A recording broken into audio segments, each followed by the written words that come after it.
Bay High School will release the 95th edition of its yearbook at the end of the school year. Not only will the yearbook highlight a landmark for the historic school, it will also document student experiences during a global pandemic.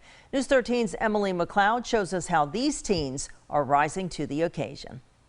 Bay High's yearbook staff says producing a yearbook during a global pandemic comes with its own set of challenges. We have a bunch of group pictures and it's already hard as is because there's so many people, and now with the face masks it's hard to know, like, is it this person or this person? Another member of the yearbook staff, Amber Oswald, says she thinks this year's edition will be smaller than in years past.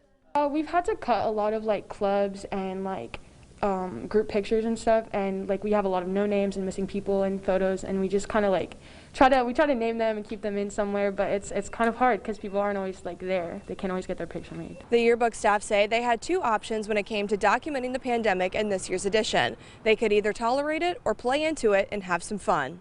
We decided to take the whole theme of the book and base it on a popular TV show that's making a comeback, and the way they always titled those shows. And that's actually the theme of our book this year, so we went with the one where we had to wear masks. Yearbook sponsor Rob Tyndall says their focus is making this a memorable time for their seniors despite complications from the pandemic. Not necessarily that we had to wear masks every day or that we had to do this, but to look back on it and say, you know what, that was a time, but it was still a good time. In Bay County, Emily McLeod, News 13, Panhandle Strong.